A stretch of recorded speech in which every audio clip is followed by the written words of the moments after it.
Carenagens. O termo carenagem geralmente aplica-se à cobertura removível daquelas áreas onde se requer acesso regularmente, tais como motores, seções de acessórios e áreas de berço ou da parede de fogo. A figura 1.26 mostra uma vista explodida das partes que compõem a carenagem de um motor a pistões opostos horizontalmente, utilizado em aeronaves leves. Alguns motores convencionais de grande porte são alojados em carenagem tipo gomos de laranja. Os painéis de carenagem são presos à parede de fogo por montantes que também servem como dobradiças quando a carenagem é aberta, figura 1.27. Os montantes da carenagem inferior são presos às dobradiças por pinols que travam automaticamente no lugar, mas podem ser removidos por um simples puxão de um anel. Os painéis laterais são mantidos abertos por pequenas restes, o painel superior é mantido aberto por uma haste maior, e o painel inferior é seguro na posição aberto através de um cabo e uma mola.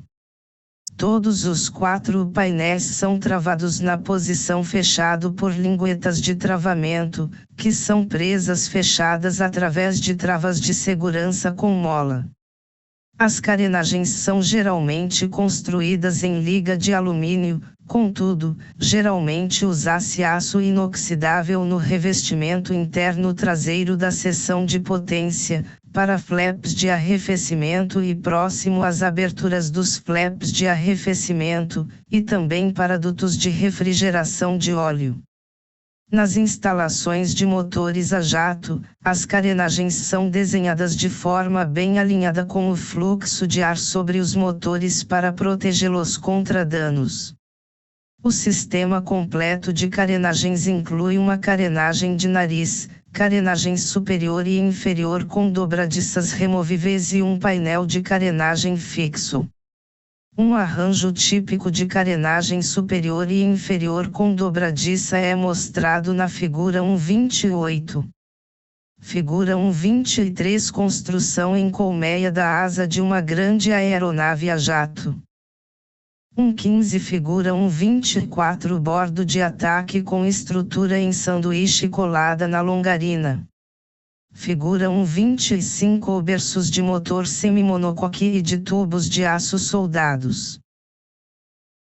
1.16. Figura 1.26. Carenagem para motor de cilindros horizontais opostos. Figura 1.27. Carenagem de motor na posição aberta, tipo casca de laranja. Figura 1.28. Carenagem de motor a jato com dobradiça lateral. Empenagem. A empenagem é também conhecida como seção de cauda, e na maioria das aeronaves consiste de um cone de cauda, superfícies fixas e superfícies móveis. O cone de cauda serve para fechar e dar um acabamento aerodinâmico à maioria das fuselagens. O cone é formado por membros estruturais, figura 1.29, como os da fuselagem, contudo sua construção é geralmente mais leve, uma vez que recebe menor estresse que a fuselagem. Outros componentes de uma típica empenagem são mais pesados que o cone de cauda. São eles, as superfícies fixas que estabilizam a aeronave e as superfícies móveis que ajudam a direcionar o voo da aeronave. As superfícies fixas são o estabilizador horizontal e o estabilizador vertical. As superfícies móveis são o leme e os profundores. A figura 1.30 mostra como as superfícies verticais são construídas, utilizando longarinas, nervuras, reforçadores e revestimento da mesma maneira que na asa. O estresse em uma empenagem também é suportado como em uma asa. As cargas de flexão, torção e cisalhamento, criadas pelo ar, passam de um membro estrutural para o outro. Cada membro absorve parte do estresse e passa o restante para os outros membros. A sobrecarga de estresse eventualmente alcança as longarinas, que transmitem na estrutura da fuselagem. 1.17 Figura 1.29 A fuselagem termina em um cone traseiro. Figura 1.30 Características de construção do estabilizador vertical e do leme de direção. Superfícies de controle de voo. O controle direcional de uma aeronave de asa fixa ocorre ao redor dos eixos lateral, longitudinal e vertical, através das superfícies de controle de voo. Esses dispositivos de controle são presos a dobradiças ou superfícies móveis, através das quais a atitude de uma aeronave é controlada durante decolagens, voos e nos pousos. Elas geralmente são divididas em dois grandes grupos, as superfícies primárias ou principais e as superfícies auxiliares. O grupo primário de superfícies de controle de voo consiste de ailerons, profundores e lemes. Os ailerons são instalados no bordo de fuga das asas. Os profundores são instalados no bordo de fuga do estabilizador horizontal. O leme é instalado no bordo de fuga do estabilizador vertical. As superfícies primárias de controle são semelhantes em construção e variam em tamanho, forma e método de fixação. Quanto à construção, as superfícies de controle são semelhantes às asas, totalmente metálicas.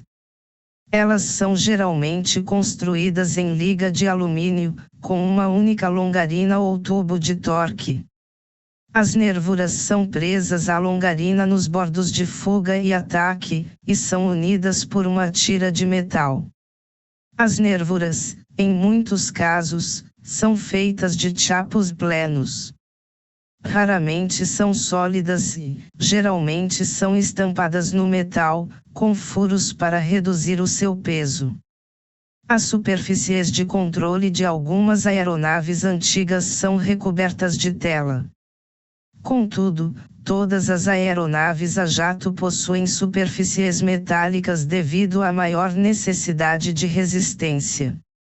As superfícies de controle previamente descritas podem ser consideradas convencionais, porém em algumas aeronaves, uma superfície de controle pode ter um duplo propósito.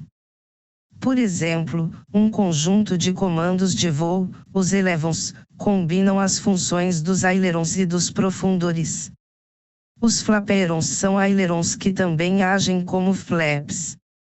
Uma seção horizontal de cauda móvel é uma superfície de controle que atua tanto como estabilizador horizontal quanto como profundor. O grupo das superfícies de comando secundárias ou auxiliares consiste de superfícies como os compensadores, painéis de balanceamento, servocompensadores, flaps, spoilers e dispositivos de bordo de ataque. Seu propósito é o de reduzir a força requerida para atuar os controles primários, fazer pequenas compensações e balancear a aeronave em voo, reduzir a velocidade de pouso ou encurtar a corrida de pouso, e mudar a velocidade da aeronave em voo. Eles geralmente estão fixados, ou encaixados nos comandos primários de voo. Ailerons. Os ailerons são as superfícies primárias de controle em voo que fazem parte da área total da asa. Eles se movem em um arco pré-estabelecido e são geralmente fixados por dobradiça à longarina do aileron ou à longarina traseira da asa. Os ailerons são operados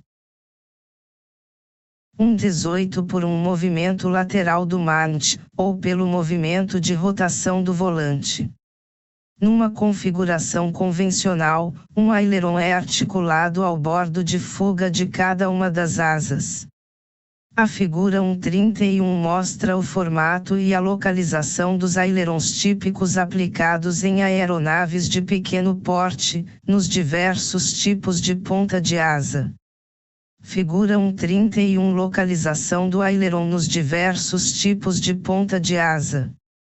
Os ailerons são interconectados no sistema de controle de forma que se movam simultaneamente em direções opostas. Quando um aileron move-se para aumentar a sustentação naquele lado da fuselagem, o aileron do lado oposto da fuselagem move-se para cima, para reduzir a sustentação em seu lado. Essas ações opostas resultam na maior produção de sustentação em um dos lados da fuselagem que no outro, resultando em um movimento controlado de rolamento devido a forças aerodinâmicas desiguais nas asas. Uma vista lateral de uma nervura metálica típica de um aileron é mostrada na figura 1.32. O ponto de articulação desse tipo de aileron é atrás do bordo de ataque para melhorar a resposta sensitiva ao movimento dos controles. Os braços de atuação presos à longarina do aileron são alavancas às quais são ligados os cabos de comando. Figura 1.32 Vista da nervura final do aileron. As aeronaves de grande porte usam geralmente ailerons completamente metálicos, exceto quanto ao bordo de fuga, que pode ser de fibra de vidro, articulados à longarina traseira da asa em pelo menos 4 pontos. A figura 1.33 mostra diversos exemplos de instalações de aileron. Figura 1.33 Diversas localizações da articulação dos ailerons. Todas as superfícies de comando de grandes aeronaves a jato são mostradas na figura 1.34. Como ilustrado, cada asa possui 2 ailerons, um montado na posição convencional na parte externa do bordo de fuga da asa, e outro conectado ao bordo de fuga da asa na seção central. O complexo sistema de controle lateral das grandes aeronaves a jato é muito mais sofisticado que o tipo usado em aeronaves leves. Durante o voo a baixa velocidade, todas as superfícies de controle lateral operam para gerar estabilidade máxima. Isso inclui os 4 ailerons, flaps e spoilers. No voo a alta velocidade, os flaps são recolhidos e os ailerons externos são travados na posição neutra. A maior parte da área do revestimento dos ailerons internos é constituída de painéis de colmeia de alumínio. As bordas expostas da colmeia são cobertas com sealant e com o acabamento protetor. O bordo de ataque se afila e se estende à frente da linha de articulação do aileron. Cada aileron interno é posicionado entre os flaps internos e externos, no bordo de fuga da asa. Os suportes da articulação do aileron estendem-se para trás, e são fixados aos olhais de articulação do aileron para suportá-los. 1.19 Figura 1.34 Superfícies de controle de uma grande aeronave a jato. Os ailerons externos consistem de uma longarina de nariz e de nervuras, recobertas com painéis de colmeia de alumínio. Uma dobradiça contínua presa à borda dianteira do nariz é encaixada de forma a coincidir com a bainha de um selo de tecido. Os ailerons externos estão localizados no bordo de ataque da seção externa da asa. Os suportes da dobradiça estendem-se a partir da parte traseira da asa e são fixados à dobradiça do aileron, para suportá-lo. O nariz do aileron estende-se para uma câmara de balanceamento na asa e é fixado aos painéis de balanceamento. Os painéis de balanceamento do aileron, figura 1.35, reduzem a força necessária para posicionar e manter os ailerons em uma determinada posição. Os painéis de balanceamento podem ser feitos de revestimento em colmeia de alumínio com estrutura de alumínio, ou com revestimento de alumínio e reforçadores. A abertura entre o bordo de ataque do aileron e a estrutura da asa gera um fluxo de ar controlado, necessário ao funcionamento dos painéis de balanceamento. Células fixos aos painéis controlam a fuga do ar. A força do ar que atua nos painéis de balanceamento, figura 1.35, dependerá da posição do aileron. Quando os ailerons são movidos durante o voo, cria-se uma pressão diferencial sobre os painéis de balanceamento. Essa pressão diferencial age nos painéis de balanceamento, numa direção que ajuda o movimento do aileron. Toda a força dos painéis de balanceamento não é requerida para pequenos ângulos de movimento dos ailerons, visto que o esforço necessário para girar os controles é pequeno. Uma sangria de ar controlada é progressivamente reduzida à medida que o ângulo de atuação dos ailerons é reduzido. Essa ação aumenta a pressão diferencial de ar sobre os painéis de balanceamento à medida que os ailerons se afastam da posição neutra. A carga crescente nos painéis de balanceamento contraria a carga crescente nos ailerons. Figura 1.35 Balanceamento do aileron.